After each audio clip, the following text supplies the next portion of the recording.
વડોદરા શહેર 1 માર્ચથી થશે હોર્ડિંગ ફ્રી। કોર્પોરેશનના સ્થાયી સમિતિ દ્વારા આ ઠરાવ કરાયો છે। રોડ રસ્તા કોર્પોરેશનની માલિકીની ઇમારતો 4 દરવાજા વિસ્તારમાં હોર્ડિંગ્સ લગાવવા પર પ્રતિબંધ છે।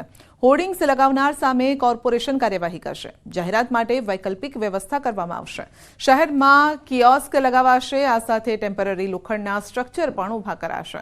સાથે જ લોકો એલઈડી સ્ક્રીનમાં પણ જાહેરાત આપી શકશે।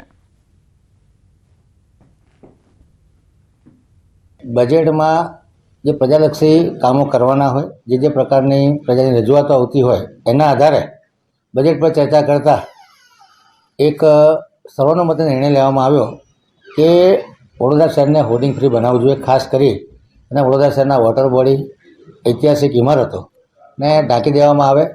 વાવાઝોડાની પરિસ્થિતિ વખતે ઘણી વખત આ હોર્ડિંગો નમી જતા હોય કે ઉડી જતા હોય તો નાગરિકોની સુરક્ષા અને સલામતી સામે પણ ભય ઊભો થતો હોય છે। આ શક્ય જ નથી। અશક્ય વાત કોઈ કરે તો 4 દિવસ માટે હોય।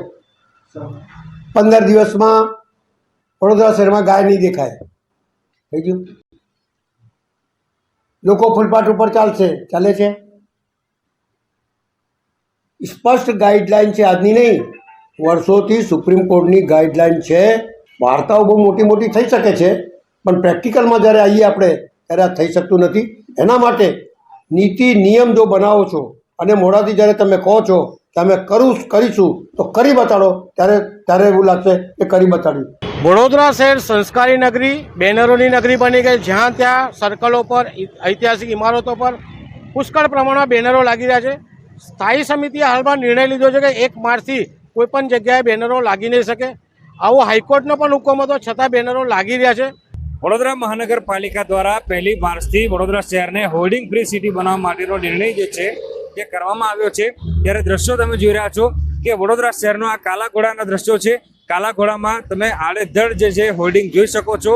આ ખાલી કાલા ઘોડાની વાત નથી, પરંતુ આખા વડોદરા શહેરમાં ઉત્તરથી દક્ષિણ, પૂર્વથી પશ્ચિમ સુધી જે હોર્ડિંગ હોય છે, બેનરો હોય છે, તેનો જમાવડો જે છે તે જોવા મળતો હોય છે। મોટા ભાગના જે હોર્ડિંગ જે છે તે રાજકીય નેતાઓના, અગ્રણીઓના છે।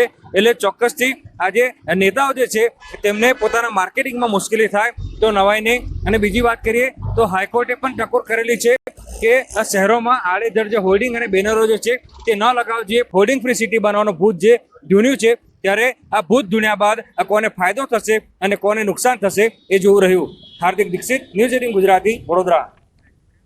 રાજકોટથી 20 કિલોમીટર દૂર નાકરાવાડી ડમ્પિંગ સાઇટ ખાતે વર્ષોથી કચરાના ઢગલા ખડકાયેલા છે, જેના માટે રાજકોટ મનપા દ્વારા એબેલોન ક્લીન એનર્જીને 2020માં કામ આપ્યું। આમ છતાં કચરાનો નિયત સમય મર્યાદામાં નિકાલ ન થતાં ગુજરાત પ્રદૂષણ નિયંત્રણ બોર્ડ દ્વારા નેશનલ ગ્રીન ટ્રિબ્યુનલને સ્થળ પર લેગેસી વેસ્ટ પડ્યો હોવાની જાણ કરવામાં આવી। આ ઢગલા અંગે એડવોકેટ શૈલેન્દ્રસિંહ જાડેજા દ્વારા એનજીટીની વેસ્ટર્ન બેન્ચ સમક્ષ અરજી કરવામાં આવી અને તેની હાલ સુનાવણી ચાલી રહી છે। જે મામલે એનજીટીએ નોંધ્યું હતું કે ટ્રિબ્યુનલના નિર્દેશ અને સૂચના મુજબ ગુજરાત પોલ્યુશન કંટ્રોલ બોર્ડ દ્વારા તેમનો રિપોર્ટ એનજીટીને સબમિટ કરી દેવામાં આવ્યો હતો। જીપીસીબીના વકીલે રજૂઆત કરી છે કે નાકરાવાડીમાં 24 લાખ ટન કચરો એકઠો થયો હતો અને મનપાએ 6 તબક્કામાં તેના નિકાલની બાંહેધરી આપી હતી, જેથી હવે નેશનલ ગ્રીન ટ્રિબ્યુનલે 22.50 કરોડનો દંડ ફટકારવામાં આવી શકે તેવી શક્યતા છે। ગુજરાત પોલ્યુશન કંટ્રોલ બોર્ડ દ્વારા એવું કહેવામાં આવ્યું કે ત્યાં સ્થાનિકે 7.5 લાખ ટન કચરો હજી પડેલો છે। એટલે એનું કેલ્ક્યુલેશન કરતા અંદાજે 22.5 કરોડ રૂપિયા જેવું જે નુકસાન જે છે એ થઈ રહ્યું છે એવું રેકોર્ડ ઉપર આવ્યું। કોર્પોરેશનને ભરવાના થશે, પછી કોર્પોરેશન રાજ્ય સરકાર પાસેથી માગણી કરે છે, પછી રાજ્ય સરકાર ભરે છે કે કેમ, એ હવે આગળ